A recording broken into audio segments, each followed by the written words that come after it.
Bom dia, meus queridos. Vamos fazer a correção da nossa atividade de português da última sexta-feira, ok? A atividade é uma interpretação de texto sobre o texto Pinóquio, que conta um pouco da história do Pinóquio, né? Um personagem muito popular e conhecido, que eu acredito que vocês já conheciam antes de fazer a leitura desse texto, né? Pinóquio, o garoto de madeira, né? Criado pelo Gepeto, que em determinado momento consegue se tornar um garoto de carne e osso, né?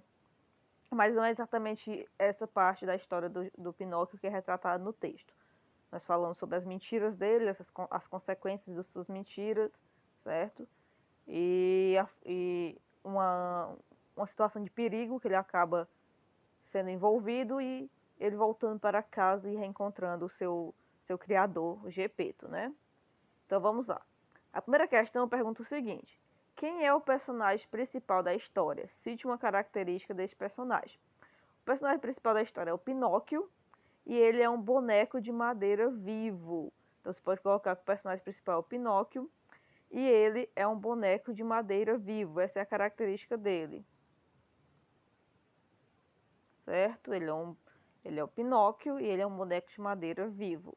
Questão 2. No caminho para a escola, qual foi a primeira pessoa que Pinóquio conheceu? A primeira pessoa que ele conheceu foi um menino levado, um menino muito levado.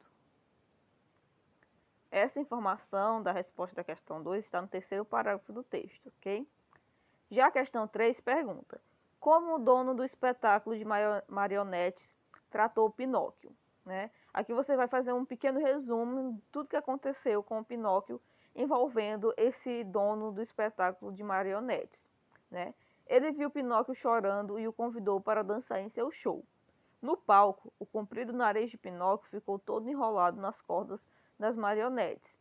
O perverso titereiro então trancafiou o pobre Pinóquio em uma gaiola, certo? Se você tiver colocado só essa parte final, dizendo que o titereiro trancafiou o Pinóquio em uma gaiola, não está errado não, certo? Mas se você quiser caprichar melhor na sua resposta, está aí a sugestão para você fazer isso. A questão 4 pedia para procurar no dicionário o significado das palavras que apareciam aqui, né? Então nós temos primeiro carpinteiro.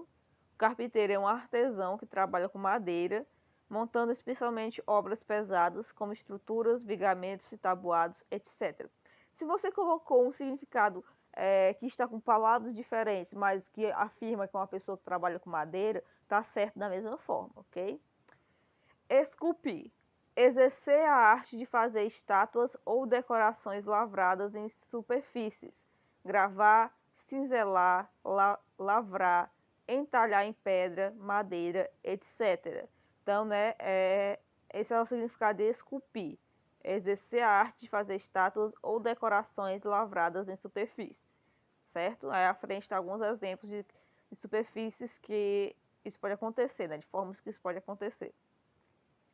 Letra C. Marionetes. Pequena figura de madeira ou de papelão que um homem, oculto atrás de uma tela, movimenta com os dedos um por, ou por meio de cordéis. Fantoche. Então, né, a marionete é exatamente isso, né? Essa pequena figura, esse boneco, vamos falar assim, de madeira ou de papelão, pode ser até de outros materiais, certo? Que é movimentado por um homem ou por uma mulher, né? Não necessariamente por um homem, que fica oculto e quem está assistindo o espetáculo apenas vê as marionetes e eles são movimentados pelos dedos com apoio de cordéis, que são pequenas cordas, né? A marionete é uma espécie de fantoche. Titereiro, que faz apresentações com títeres, espécie de boneco manipulável, certo? Então é a pessoa que faz apresentações com bonecos manipuláveis, parecidos com as marionetes. 5.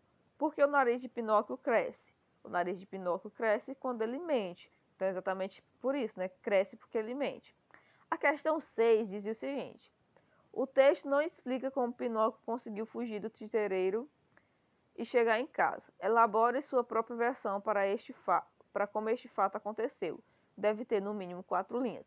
Essa questão é pessoal, cada um de vocês fez a sua resposta e me mandou a foto e eu analisei, então vocês já sabem as observações que eu fiz sobre essa questão, né? Eu enviei áudios para alguns de vocês, aqueles que eu achei que era necessário fazer correções, eu enviei alguns áudios explicando o que deveria ser corrigido, certo? Então a questão 6 já está ok. Então, meus amores, a nossa correção termina aqui, não foi muito longa, né? Não havia muito o que destrinchar nas questões, mas se você ficou com alguma dúvida, você já sabe, né? Só entrar em contato que eu esclareço a sua dúvida. Tenha um bom dia e até a próxima.